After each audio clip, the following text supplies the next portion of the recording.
To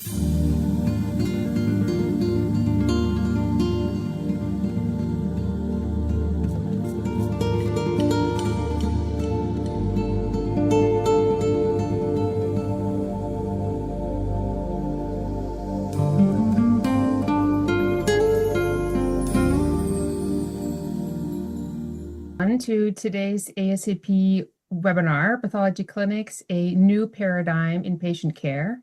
We will explore both the why and the how behind launching patient-facing pathology clinics, drawing on insights from leading institutions.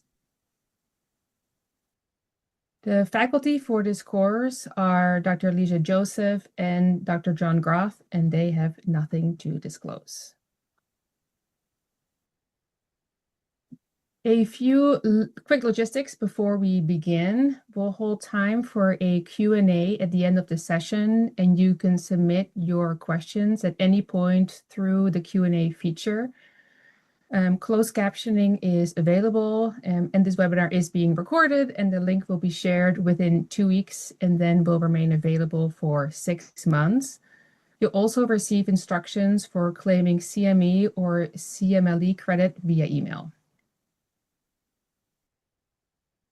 By the end of today's session, you'll be able to describe the rationale for pathology clinics and their role in strengthening diagnostic clarity, patient trust, and multidisciplinary care, identify key steps, operational considerations, and challenges involved in starting a pathology clinic, and discuss current evidence and future opportunities for pathology clinics in advancing patient-centered pathology practice. And with that, I'll turn it over to Dr. Groth. Thank you so much, Loti. And thank you all to all the participants here. We truly appreciate you all being here. You know, my father passed away many years ago, but one thing he said, the most precious thing we have is time because you're not getting it back. And so we want to make this as high yield as possible. And an hour's time is a lot. So we truly appreciate you being here. And so in reference to what Loti just described, really between myself and Lija, we're going to walk you through this process. And really where I'm going to start with is the why. And I think here you'll see between Lija and I, you know, we both have been doing this in some fashion for more than a decade. And it often starts with a story.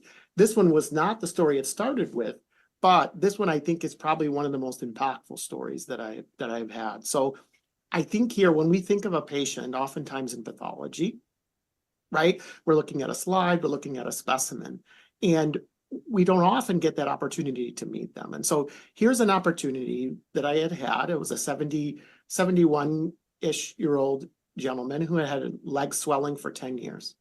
Had imaging, which was kind of nondescript, but a biopsy that was done. And on the left, you're able to see the pre-radiation treatment. Maybe we have some soft tissue pathologists on the call, you know, looking at that. And so an initial diagnosis was made of a sarcoma. And so the recommendation was for the patient to lose his leg. Rightfully so, he sought multiple opinions. And that's what you're seeing in the globe, is that his slides travel 3,263 miles to multiple different health centers. Took 6 months of his life for that process to happen. And so I think here a very powerful thing was this patient had spent so much time in that process. Ultimately, he decided to undergo radiation treatment. And that's what you're seeing on the image on the right.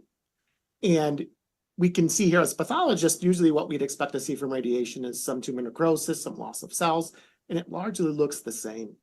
And so that's where I was brought in and had an opportunity to meet with them. And he was befuddled with this issue of should he lose his leg, should he not? You know, there was a variety of terms that were used, you know, in terms of these types of these very challenging cases. It can be quite a challenge. And so after meeting with him, showing him his slides, this was not a pathologist. This was not a physician. This was not a person who had any understanding of histology. And he was able to see the pictures, the before and the after, and understand that the treatment he was undergoing wasn't working. And have an understanding of why we came and multiple health care centers came to the diagnosis he had. He made the decision to have his leg amputated the next day. And so I still am interacting with him on multiple fronts. And so I think this is a powerful example of half a year of an individual's life struggling with a decision on a challenging decision that just meeting with a pathologist can help. And so this is a diagram. This is AI generated. We live in an AI generated world, some of these things right now, right? But I think what we wanted to highlight here, right, thinking about this as a global perspective, and often we think about it at the pathology, right? We receive a specimen.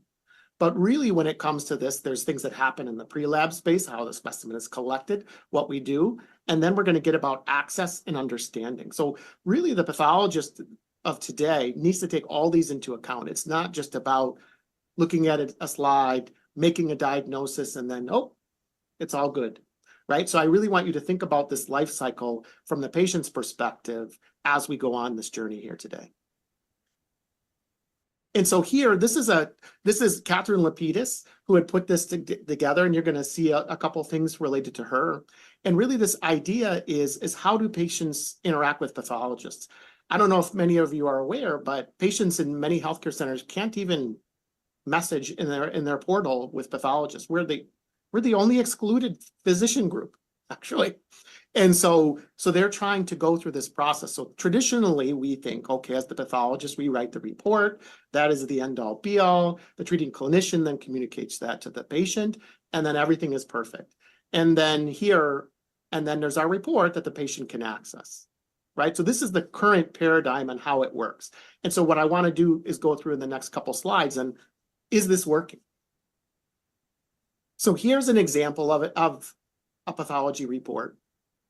And when we look at this, as pathologists, are we concerned, right? We look at this, we see there's a pathologic diagnosis, we see that there's a skin chest shave, comma biopsy, lobular capillary hemangioma, ulcerated and inflamed, right? And then you see around the clinical data, clinical diagnosis, nodular melanoma.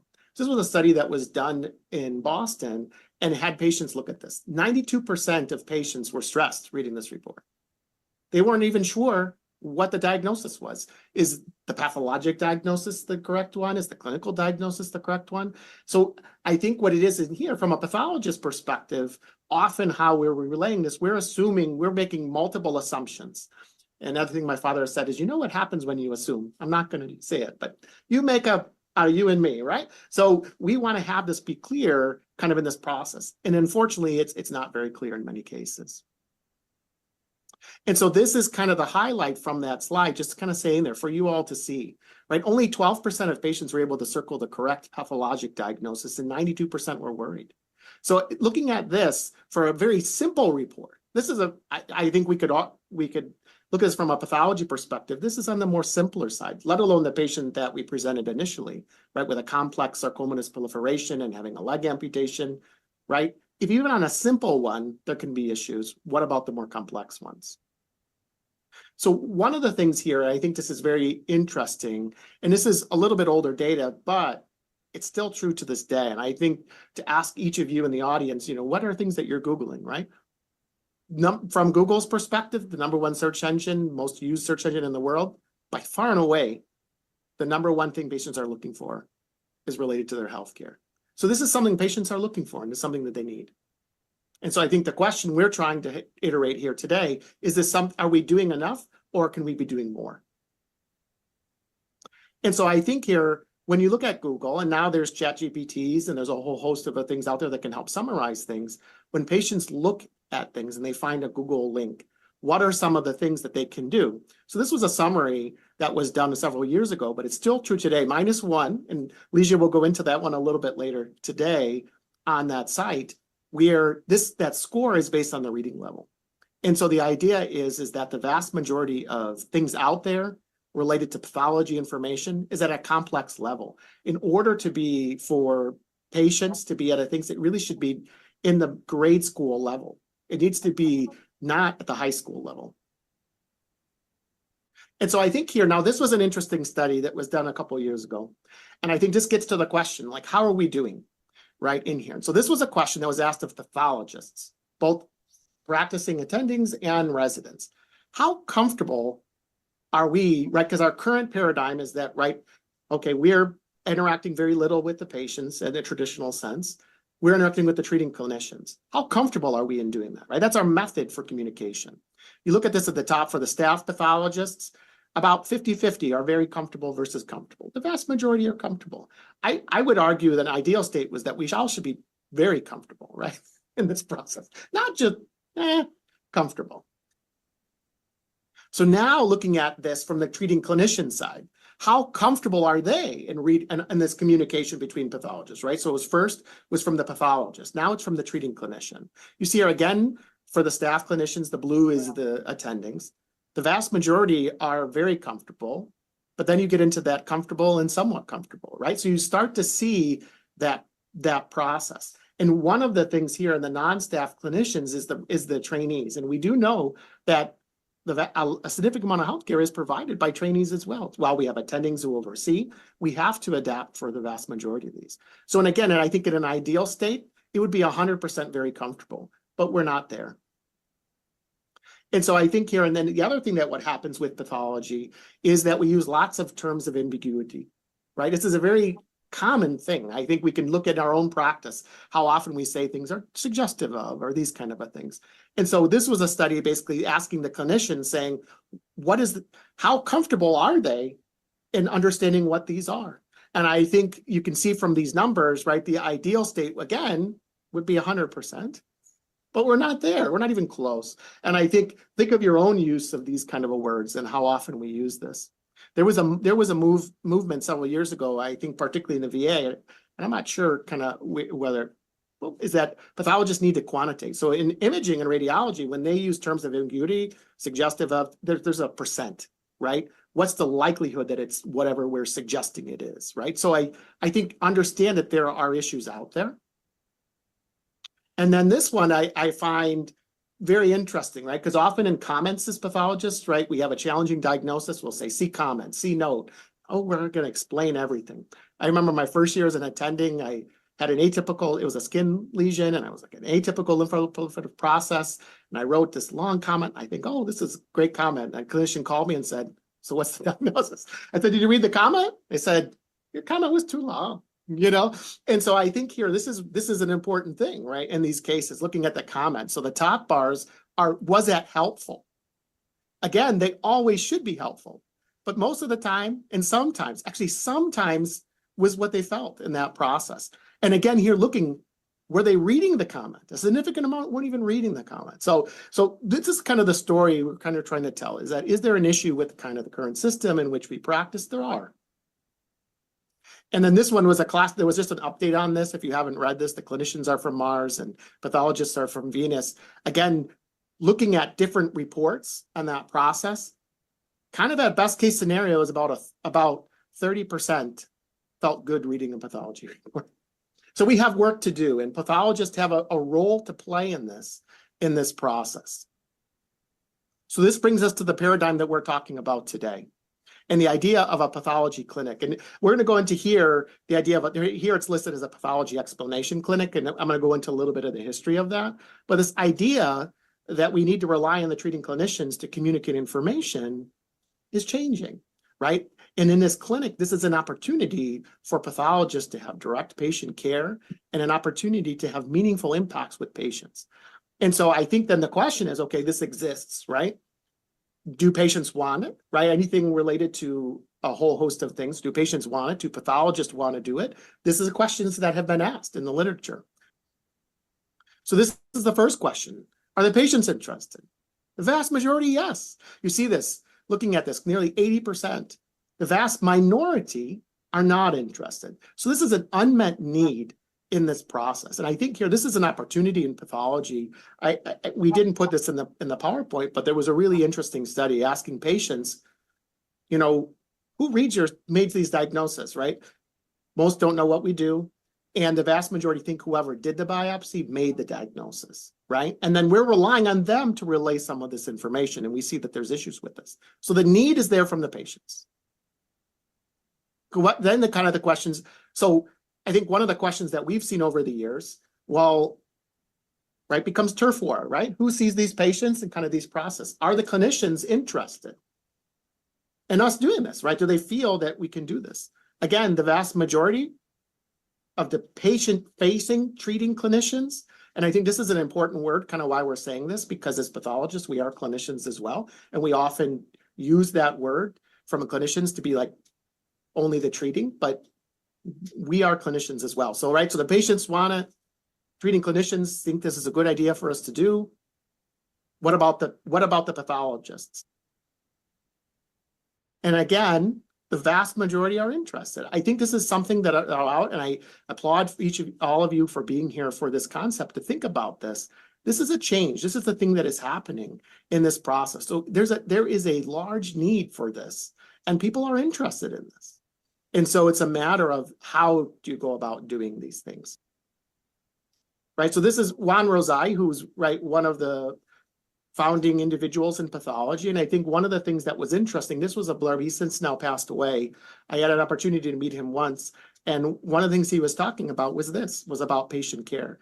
And I highlighted in this box, right? As pathologists, right, we send these cases to expert pathologists to see if they agree with our diagnosis. But here is my consultation practice in Italy is quite different from the States. The consultation cases I get from the States are almost always from the pathologists. The cases I get from Italy are almost always from the patients, right? So if patients know this is an opportunity, they will seek it out and they will find you. And I think here, this story, right? I think we have a lot of legacy in pathology in that process.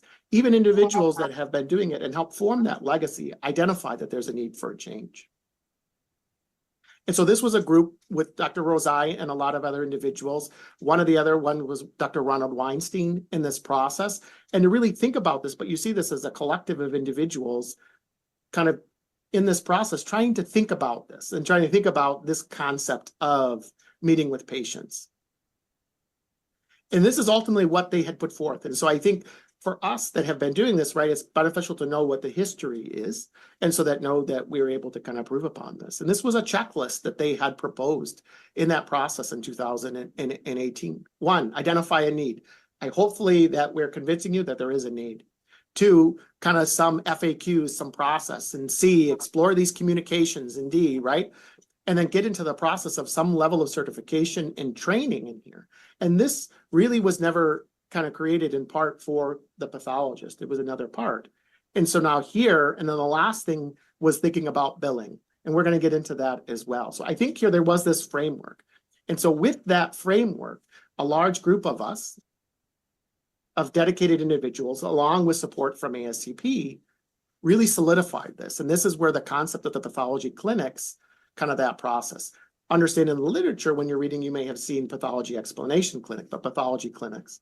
And so now with that, the why, now I want to pass it off to Dr. Joseph for the how. Thank you. Thank you, John. Truly appreciate your perspective. And thanks for bringing Dr. Rosai in this picture because, we all respected him. We continue to respect him. And to have that legacy is something that we can all build upon. So thank you. Between John and I, we have been doing this for 20 years. So it can be done. It is sustainable. It is billable. But I want to share with you, we are both storytellers. We can go on forever. Just wanted to share with you how we started this program here at Lowell General and how we are trying to scale it and sustain it. I also would like to share with you some of the other organizations that are also trying to launch this program. And these are all your allies, and ASCP is definitely interested in helping you launch a program like this at your institution. We will all accompany you and journey with you. So here at Lowell, we started with literature review. We have a journal club every Friday, and somewhere back in 2016, we started reading a lot of stories about social media and pathologists. And so then I read a story about a patient named Lija. I'll share a picture of her and me soon, where Lija met with Michael Misilek at Newton Wellesley, which is about 20 miles south of here. She lives in Lowell. She has lung cancer, but she had to go to Michael because Michael was the only one available to her online. And I said, that's not fair. If she is here, she needs to meet with us here. So that's how the story, the spark started with a patient story. And I happened upon, and then back in 2017, we launched the program and it matured over a period of time. This was a lead article in Time magazine where patients are struggling to meet with a real doctor. This was the cover story because the patients were giving up on a system that does not allow them to meet with patients. This was an article I had written before that story came up, where I listed the reasons why pathologists must see their patients. I shared our experience, and Catherine's article was featured in this particular edition of that journal. So this is Lija. I met with her, and her story is chronicled in her blog, Outliving Lung Cancer. It really goes through the various steps of how she chronicled her journey when she was given 6 months to live and lived almost 12 years because she was one of the ALK mutated lung cancer patients who was on various anti-ALK medications. However, what Lija told me is the reason I'm here. She told me that there are thousands of patients like me. Lija, don't ever give up on us. And that is the voice I hear. This was the room where she came in and said those exact words. And I really hope that each of you will continue to think of Lija and the thousands of patients like her who just want to meet with a doctor, who just want to hear from you, from the original source, why that diagnosis, how that diagnosis, what next. And that is what will motivate each of you to continue this journey. I was fortunate enough to get support from leadership. It was a path that I did not know how to pursue. I just want to highlight for each of you here on this call that now ASCP has put together a playbook that many of us who are absolutely passionate about this concept, we have worked really hard, thought of every angle, done a lot of literature review, and came up with this certification program, which each of you can access. At that time, when I started it, I did not have the ASCP playbook. I just had to, kind of go rogue, walk up to the CEO and say, I want to do this. I'm sure they had no clue what the hell is she talking about. But they let me launch it. And that was because we had built a relationship, not just sitting in the basement, but being visible pathologists.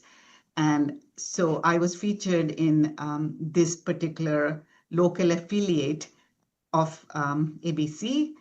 And this was a series of talks that the hospital had launched in order to be part of their marketing process. Our marketing team put together this flyer. So third floor, just like any other clinic, we have our pathology clinic. Patients can pick up the phone, call us, schedule a time to meet with us. When we first launched the program 10 years ago, I was the only one doing it, but now every pathologist in our practice, that is 6 of us here, we all meet with our patients. They would come Tuesday afternoons, 1 hour time slots are blocked in the clinic. They can come and meet with us and ask any questions. And it is a smooth operation, but it did not used to be that way. The reason why this program was eventually successful was because of various changes in the federal regulations where patients could have direct access to their pathology reports. So patients could log on the Cures Act that went into effect on April 5th. Now the patients can directly access their path reports or their lab results as soon as it is released in the system in their EMR. This data is from Dr. Wasserman. The minute that the Cures Act went into effect, the traffic to his website, mypathologyreport.ca, escalated in orders of magnitude, not just from the US, but even in Canada somehow a lot more. And this data is from 2023. This has significantly increased now. If you haven't had a chance to look at his website, I would strongly encourage you to check it out. It has a chatbot now called Osler. It also has results about molecular testing, results on laboratory testing. So it's a fantastic website. And ASCP has partnered with him, and this is all updated by pathologists, human beings, not AI. So just a little bit summary about our program. We started in March. So our journal club was in January of 2017. Many of the articles we reviewed was from October onwards from 2016. We were able to launch. My first patient was a CLL, SLL patient. I'm a hematopathologist. I loved it. She came in with, a 3-ring binder with her CBC and all her various molecular testing. We enjoyed having that conversation, and I realized that there was a hole in my heart that patient filled. And that was the beginning of my journey. We have over 350 patients now. All of our pathologists meet with patients. I know that many of you are wondering, what is the CPT code? Can we bill for it? Because I knew that if it was not connected to a CPT code, it will just die a very natural death. So this is the CPT code 99203. Remember that number. That is what you have to pitch to the C-suite. Our patients, this is a word cloud image of the type of patients that come to see us. Predominantly breast cancer patients, but that is because our breast care team is severely and sincerely vested in this program. Every week, we get an email from our breast navigator, patient X, Y, and Z needs to meet you. And they get such positive feedback back to their team that they continue to refer patients to our program. Other hospitals and institutes that have similar programs have also anecdotally shared with me that particularly the breast oncology team, the breast surgical team are extremely grateful, because when the patients then come to meet with them in their clinic, they already know what invasive carcinoma is. They already know what estrogen receptors mean. They already know what HER2 mean. And so their conversation can start and pursue that discussion at a different base level. And I've heard similar stories about patients with prostate cancer as well. So if I am allowed to share stories, I could go on forever, because, when you met with 300 patients, you really remember some of those memorable stories, patients who are just sitting right across from me when their eyes widen and say, oh my gosh, I really wish I had come seen you before I stopped taking my anti-estrogen medication, because I did not know why that doctor asked me to take it. Nobody explained to me that was a particular reason. And there are patients who have asked me, can I take a picture of that TV screen right now so that I can leave that image next? They have framed that picture next to their pillbox and say that I envision that tumor disappearing and, vaporizing when I take that medication. And there is a lot to say about positive attitude and power. Doctors are just part of a patient's healing journey. As a patient myself, I want to say that there is a lot more to a human being's power than just a pathology report. So why not be part of that journey? Why not accompany and empower that patient as more and more AI and other non-human factors come into a patient's healing process? This is the time, this is the moment for us pathologists to show up to the patient, show up for them, to be an empathetic, compassionate, and powerful human influence in their healing journey. I absolutely believe in that. And I am not the only one who drank the Kool-Aid.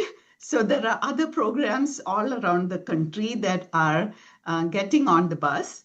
So this program at Mayo Clinic seemed fascinating to me, where the patients who undergo heart transplant or lung transplant are allowed to view their organs, explanted organs, in a secure, safe, and HIPAA compliant, medically safe setting.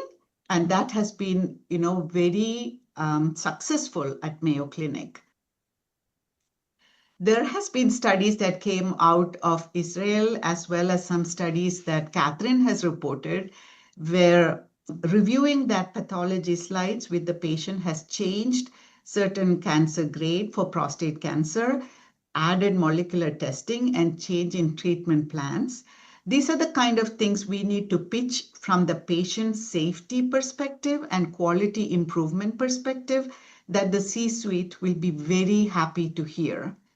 As I was preparing for this talk, I went and spoke to our CMO, Chief Medical Officer here at Lowell, and asked him, why did you guys believe in a program like this that was so random? Did you not think that there would be some risk involved? Because now there is one other vulnerability where a doctor is, meeting with the patient, trying to explain something. And what he replied to me was very inspiring for me. What he said is, Lija, no patient has ever sued a doctor for talking to them. It is when the patient is not able to talk to a patient, when the patient is not having access to the correct and accurate information, is when they seek alternate ways to address their concerns. So we will always support any program that allows a patient to interact with their doctor. And that has been another successful conversation that has also continued to inspire me to pursue this program. As I was preparing for this talk, one of my colleagues walked into my office. She did not know that I was preparing for this talk, but she just stated all of these things. And I said, do you mind if I add it to my PowerPoint presentation? Because these are the kind of things that, when you try to pitch it to your colleagues and they say, I am already overwhelmed. I have so many cases to sign out. Why do I have to do one more thing that I was not even trained to do? So this is the kind of answers you can give to your colleagues. A number 85 is a good number to have in your mind, just like CPT 99203. 85% of patients, 85% of pathologists, and 85% of our clinical colleagues want this program to exist. So why would we want to pursue and make the 15% happy? That is not the American way. We want to do what is right for the 85%. So I really hope that you take this home, and this is the patient's testimonial. And I try to keep this current, but there are so many more patient and pathologist stories, but I do want to save time to hopefully ask you questions. This particular patient who made this statement, who wrote me this long email, is coming back again with a supervisor from her work. These are persons of color. They really feel empowered that programs like this would exist for all patients, and they want to pitch this program to their family members and their colleagues because there is so much disinformation, misinformation out there, and they really want to see if some of the people that they work with would access programs like this so that they can understand the core truth and why they were in so much pain and why something like this was important. This patient was told by her auntie, just have a baby and your pain will go away. Why do you want to remove the uterus?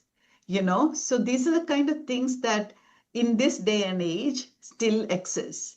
So this is what we can contribute to the greater health of our communities. I love this picture because after 7 years of doing this without much visibility, when patients would come to the front desk, information desk, and our security team or our greeters or volunteers would say, Dr. Joseph, I don't know who that is. There is no pathology clinic here. I don't even know what that is. Do you have cancer? We'll send you to the cancer center. So from that beginnings, and several years before that, somebody who told me personally, you're not a real doctor, you don't see patients. At that moment, I said, I will show you I am a real doctor. I will see patients.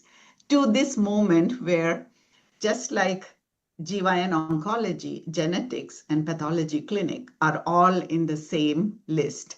It didn't happen overnight. It took 7 years. But that moment was a very special moment for me, which validated my passion and my dream for programs like this to exist.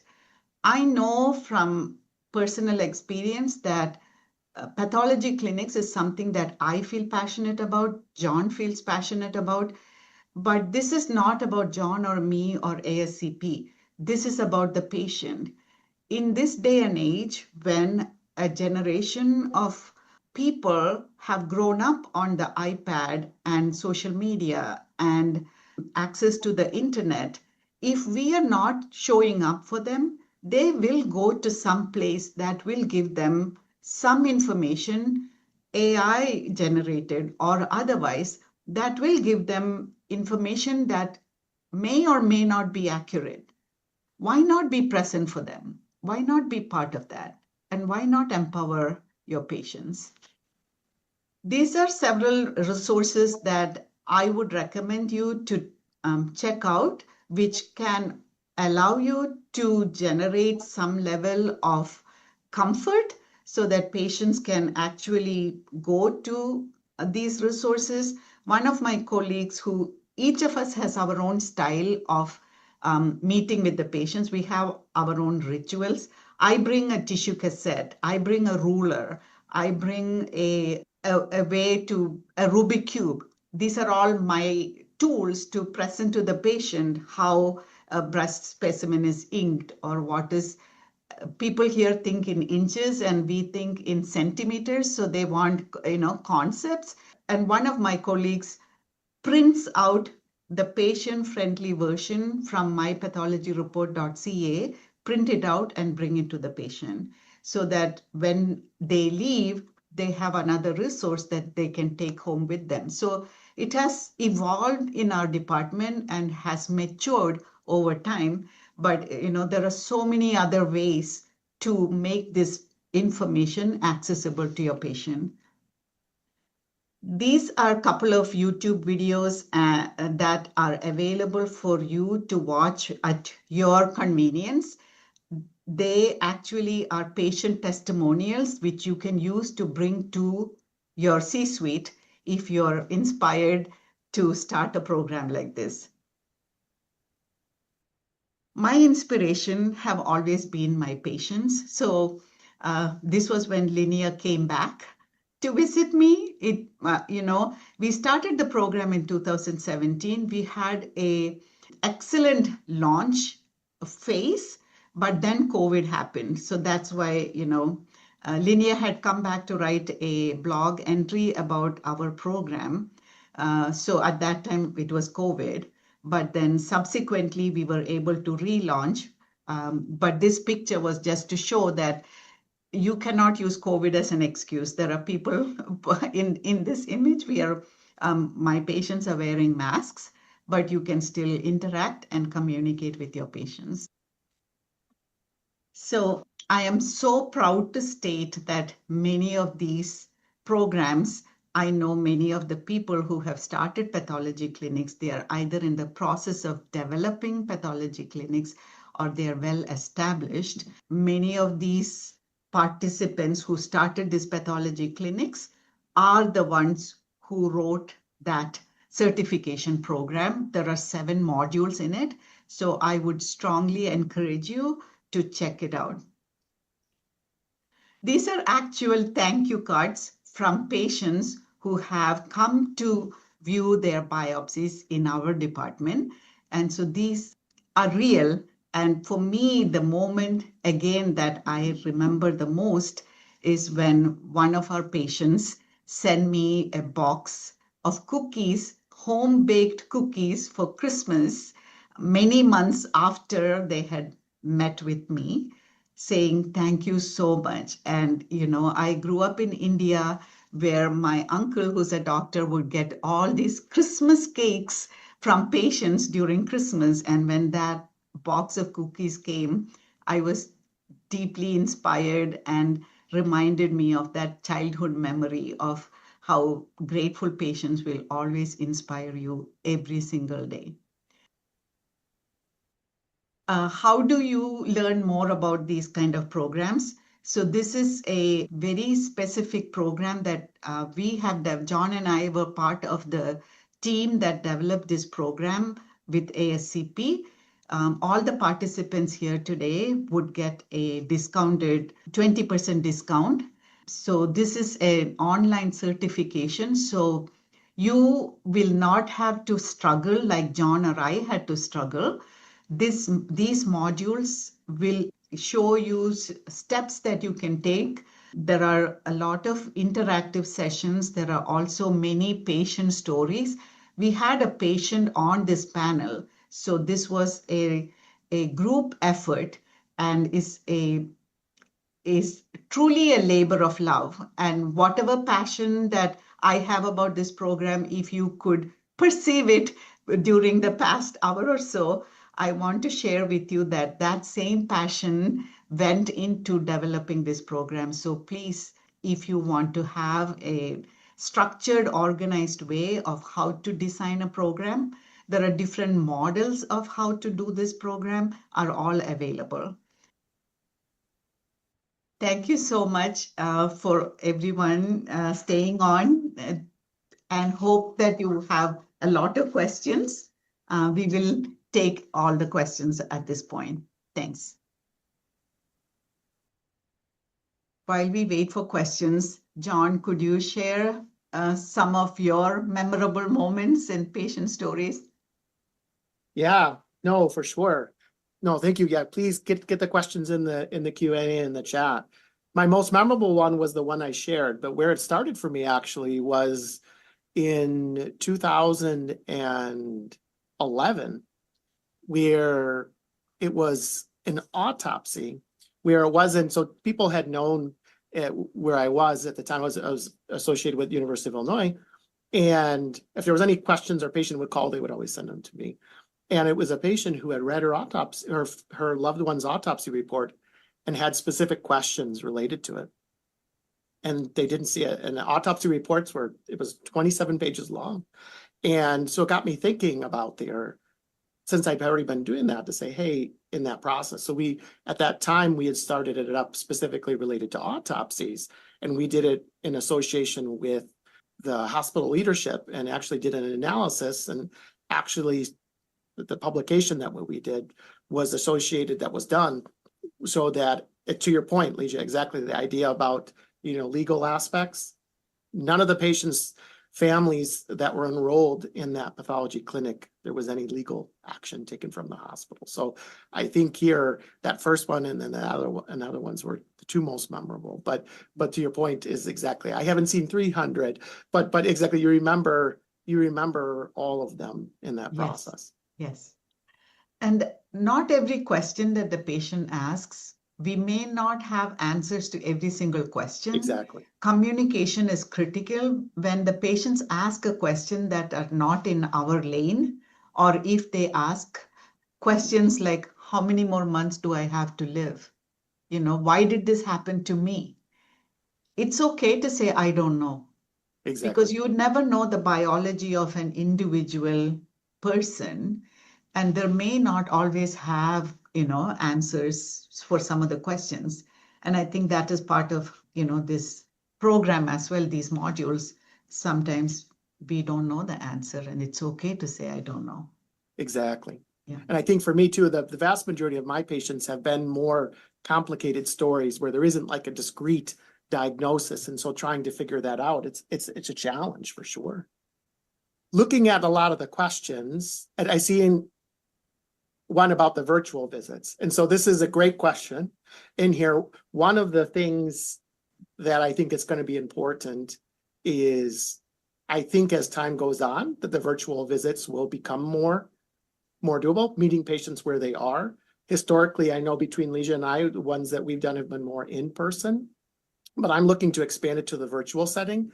And I think here, one of the important things that is about this in the digital pathology age and about images, there are movements that people in the audience are aware. There was just a request for information from the government about having images accessible to patients in the patient portal.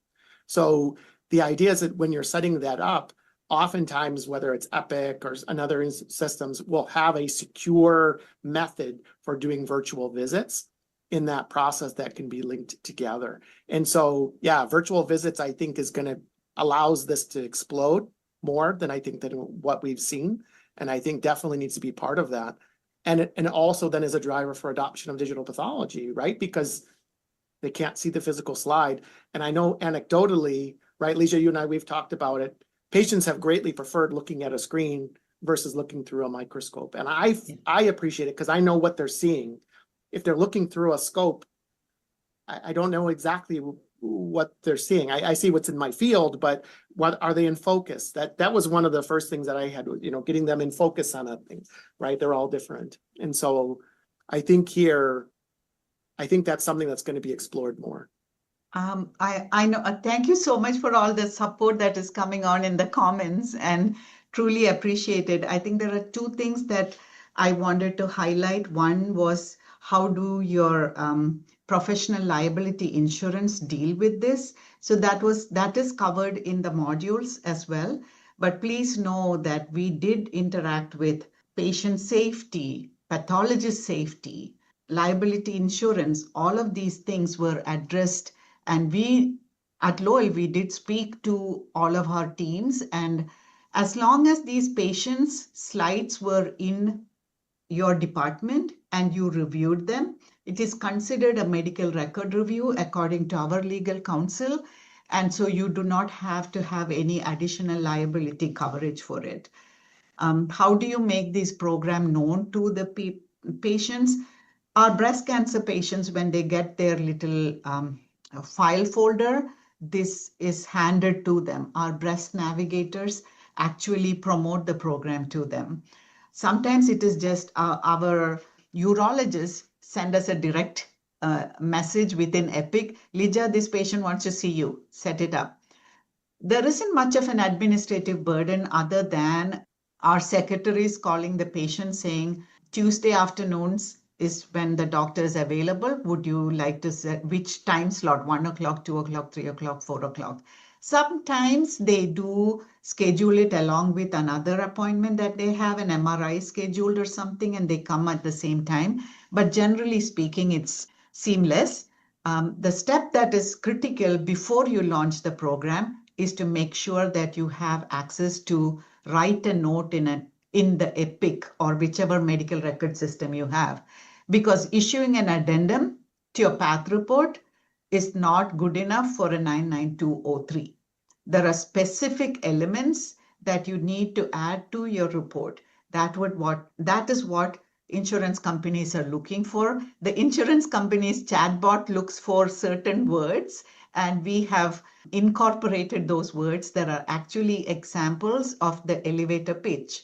There are templates of notes that you can enter into the chart that is also available in these modules. So please avail of those resources.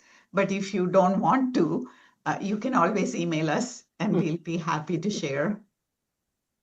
John, I hope you had time to look at. Yeah, no, I did. Did I miss anything?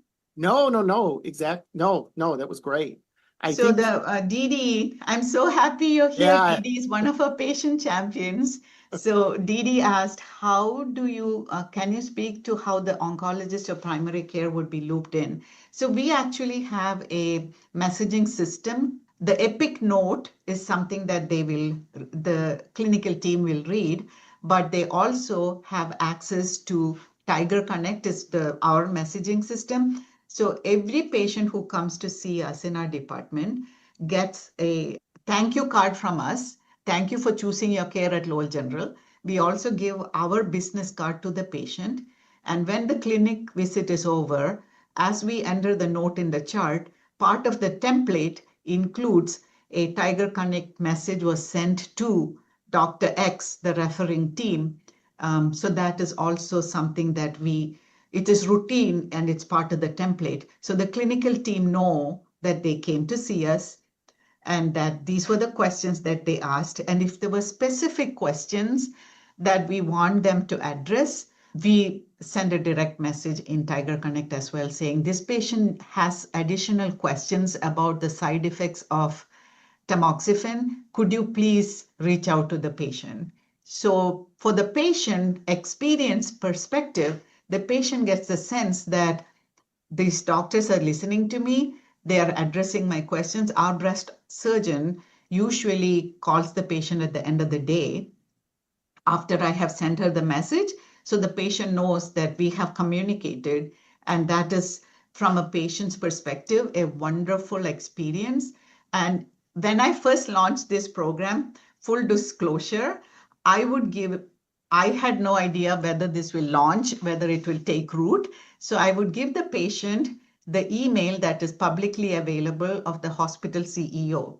And I'll tell them, if you thought that this experience and this encounter was helpful for you, could you please send an email to this person, because we are trying to get some support from the leadership. And the type of letters that the CEO got at that time helped me to be the keynote speaker at the hospital medical staff meeting the next month. So it is a powerful experience. Patients love it and doctors do too. And overall, it cannot be, I cannot say enough about how wonderful of an experience. It's brought visibility to our entire group. We are a small group. There are 5 of us, but everybody knows who the pathologists are. And, that is a big accomplishment in this day and age when academic centers are, struggling. Pathology courses are non-existent. This is a good way to bring visibility, maybe a good way to recruit more medical students to our field, because some of them are so passionate about pathology, but they're told, why would you want to go into that? You love patients. Yeah, we do. And that's why we are in this field. Exactly. No, thinking there's a lot of great questions in there. And then also one of our patient champions too, Michelle Mitchell, has a question in there too. So about making this sustainable. And I think here, that's a great question.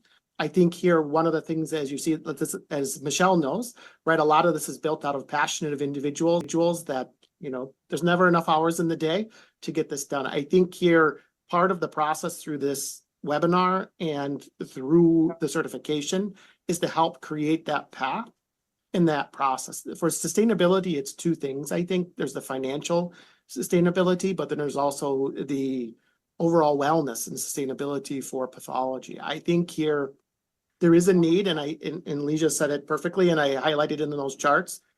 We need to focus on the majority. And I think there's a couple of questions there. Do you get pushback? Yes, you get pushback.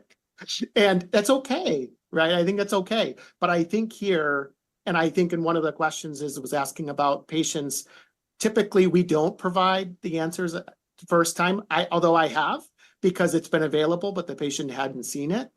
I have worked with patients who have been upset, right? Because it's an emotional thing, but they're not upset with the experience, right? Actually, the experience helps them to understand, and to Lija's point, because oftentimes No one's talked to me about this. I'm trying to find answers for this. It's a mechanism to do those types of things. And I think here, and this is some of the things that we go through in the course in that process, and language and things. I think here some of the questions, what do you show and what do you think? It's based on what they want to see.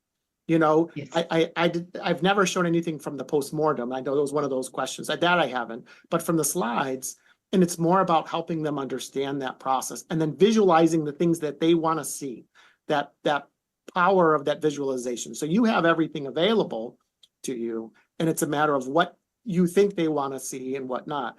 I've had some patients who have had challenging diagnosis, just seeing the slide and just this little piece of tissue.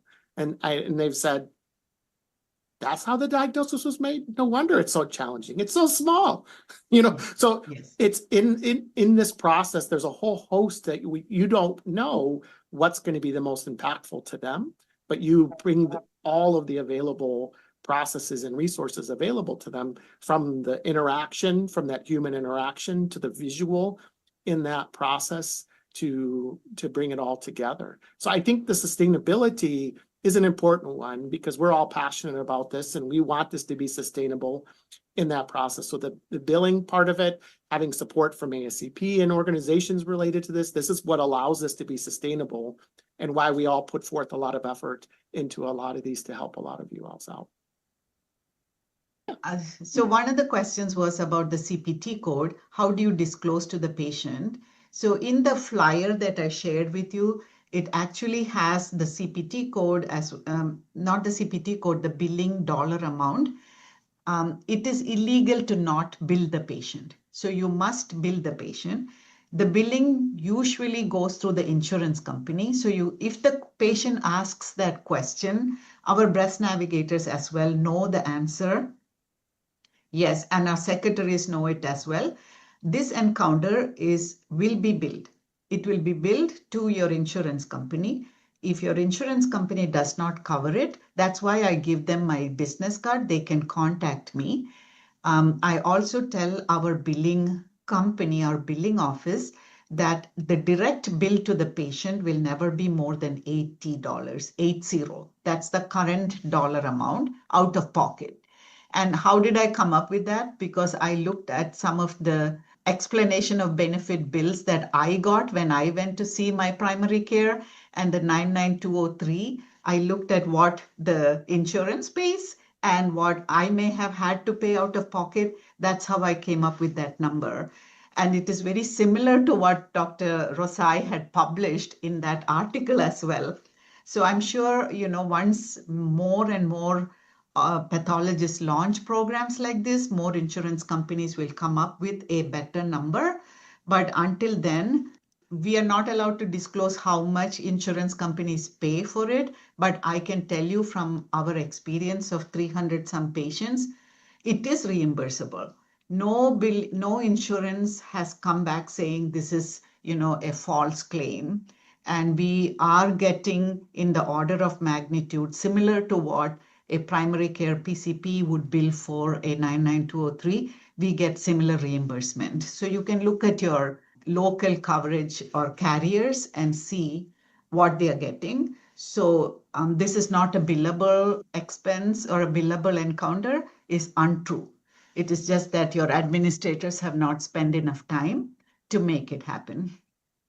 There was another question about how do you get young pathologists into this program? How do you inspire medical students to engage in it?